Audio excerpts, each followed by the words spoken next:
Hola, ¿cómo están? En el día de hoy, el Señor puso en mi corazón una prédica para hablarles en esta semana. Va a ser algo distinto, pero va a tener un enfoque psicológico también en esta prédica. El título de la misma es La mente en la carne versus la mente en el espíritu.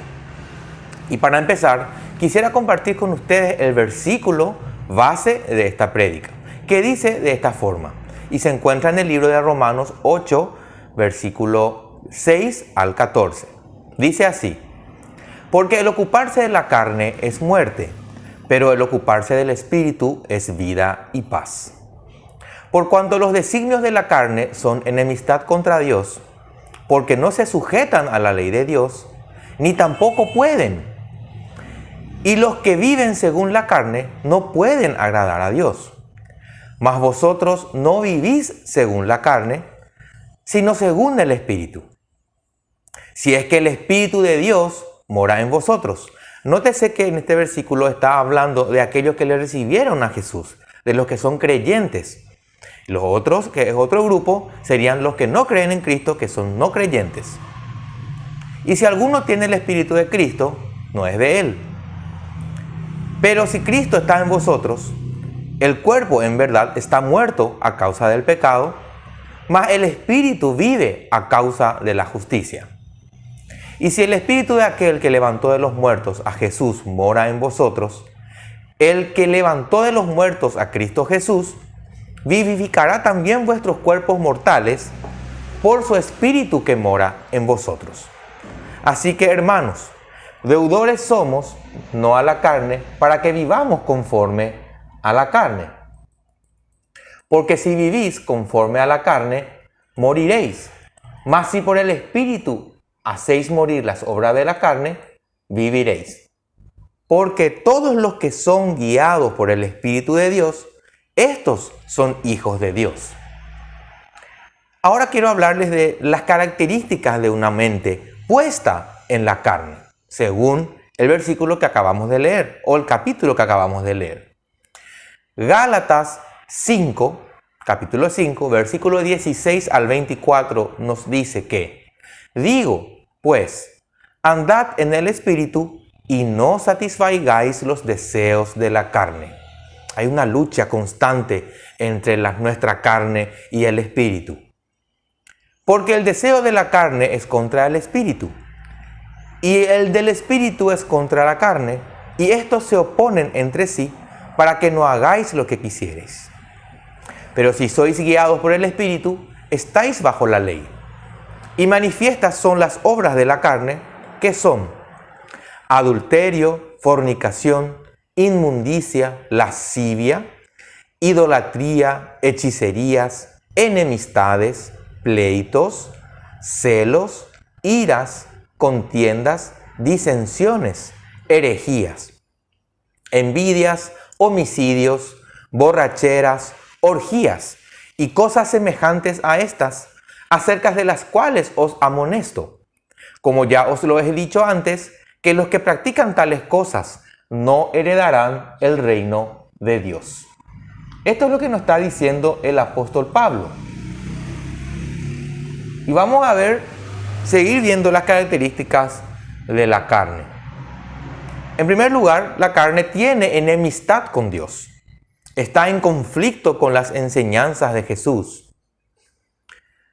Es una mente no sujeta a la ley de Dios. No es sumisa, no se somete. ¿De qué es capaz la carne? La carne es capaz de ser arrogante, autoritaria, jactanciosa, cínica, lujuriosa y orgullosa. La palabra de Dios en Efesios 5 nos dice: sed pues imitadores de Dios como hijos amados.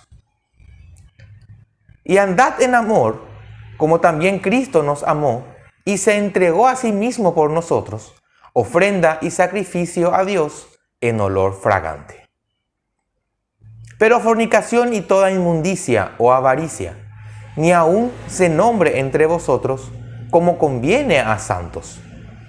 Ni palabras deshonestas, ni necedades, ni trujanerías que no convienen, sino antes bien acciones de gracias. Porque sabéis esto, que ningún fornicario o inmundo o avaro que es idólatra tiene herencia en el reino de Cristo y de Dios. La carne es rebelde y opina por sí misma. La carne tiende a manipular la palabra de Dios. Cuando una persona está en la carne, generalmente quiere buscar algo en la palabra de Dios que le sirva para seguir haciendo lo que su carne quiere. Es decir, está buscando algo que le ayude a seguir pecando.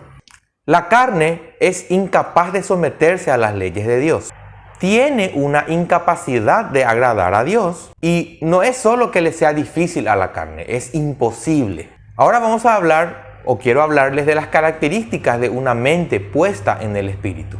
La palabra de Dios nos dice en Gálatas capítulo 5, versículo 22 al 23. Mas el fruto del Espíritu es amor, paz, paciencia, gozo, benignidad, bondad, fe, mansedumbre, templanza. Contra tales cosas no hay ley. La característica principal que distingue a un creyente no es que vaya a una iglesia, no es que ore, no es que tenga un pastor, que lea la Biblia, que esté bautizado, sino más bien que vive en el Espíritu Santo. Ahora, ustedes me preguntarán, ¿cómo sabemos eso? Porque el Espíritu Santo no se ve por sus frutos. Los frutos del Espíritu tienen que ver con las cualidades del carácter y de ese carácter que Dios está formando y otros pueden ver. El cambio o transformación de Dios viene de adentro hacia afuera y comienza con nuestra forma de pensar. Efesios 4:23 nos habla de la mente, es la primera vez que en la palabra de Dios se habla de la mente y nos dice: renovaos en el espíritu de vuestra mente. Esto habla de que nuestra mente es lo primero que debemos cambiar, nuestra forma en la cual pensamos. De esta forma, cambiamos nuestra forma de hablar, de actuar, de respetar a los demás, cambia mi forma de ver la vida, mi manera de perdonar y de pedir perdón. Y todo esto forma parte de un estilo de vida que comienza con la transformación de mi mente. Al hacer esto, estoy llevando a mi mente a rendirse aún más a la acción del Espíritu y llevando mi corazón para que mis emociones puedan rendirse también al control del Espíritu. Así también llevando mi voluntad a rendirse a la acción del Espíritu, y cuando esto ocurre, esa es la definición de llenura del Espíritu Santo, además de la evidencia de hablar en lenguas. El Espíritu Santo va a tomar control sobre nosotros en la medida que le rindamos las diferentes áreas de nuestras vidas. El Espíritu Santo no puede obrar mientras nosotros no le rindamos nuestra mente, nuestro corazón, nuestro espíritu y nuestra alma. Y pregunto yo, ¿así ya estoy bien? No. Mi alma, mi espíritu fueron regenerados, pero mi cuerpo aún tiene deseos caídos, los deseos pecaminosos. Los miembros de mi cuerpo batallan con los deseos de mi carne. Una mente puesta en los deseos de la carne es muerte. Esa mente no responde a la ley de Dios, a sus deseos y a su revelación. Mientras estemos vivos, nuestra carne no puede ser cambiada. No podemos enseñar a nuestra carne a obedecerle a Dios, porque ésta solo obedece a impulsos ligados a neuronas, neurotransmisores y hormonas. ¿Y qué hago entonces con mi carne? La respuesta está en 1 Corintios capítulo 9, versículo 27. El apóstol Pablo dice: sino que golpeo mi cuerpo y lo pongo en servidumbre, no sea que habiendo sido heraldo para otros, yo mismo venga a ser eliminado. Nótese que cuando el apóstol habla de que golpea su cuerpo, no se está refiriendo a que agarra un látigo y se golpea en la espalda o se pone un cilicio en la pierna para cortarse, como se enseña en la iglesia romana. Lo que Pablo está diciendo es: yo estoy disciplinando mi carne y la hago mi esclava. Mi carne no me dirá ni me va a decir lo que debe hacer. Yo le diré a mi carne lo que debe hacer. Yo no puedo permitir que la carne me destituya de la posición que Dios me dio. A la carne yo la puedo restringir y disciplinar. No puedo hacer nada más. Cuando ayuno, yo disciplino a mi carne. La carne no tiene principios de ningún tipo, sobre todo morales.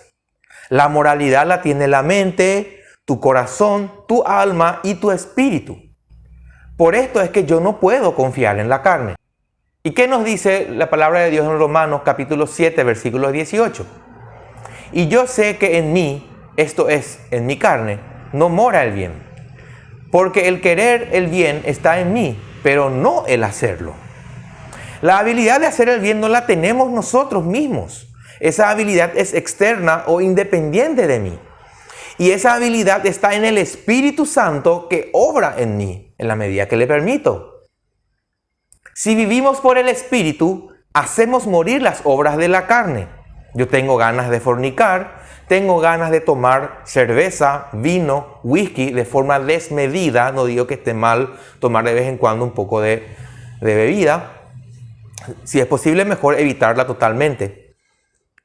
Pero tenemos que hacer morir gracias al Espíritu Santo. Con el Espíritu Santo es que vamos a lograr vencer las tentaciones y vencer los deseos pecaminosos de nuestra carne. Si vivimos por el Espíritu, hacemos morir las obras de la carne. Pero hay una responsabilidad solo mía de permitir al Espíritu hacer su obra en mí. Yo debo tener la disposición para tener el querer y el hacer. Y si no lo hacemos es porque somos unos vagos espiritualmente. Muchas veces decido ignorar la guía del Espíritu, por eso creo que Dios me abandona. No es así. La carne y el Espíritu son antagónicos. Están en una lucha constante. Dios nos ha dado su Espíritu para hacer morir las obras de la carne. La pregunta de hoy, para vos, mi hermano, mi hermana, vos que me estás viendo hoy, ¿estás dispuesto a hacer morir las obras de la carne y permitir que el Espíritu de Dios obre finalmente en vos? Espero te sirva esta prédica y que Dios te bendiga rica y abundantemente.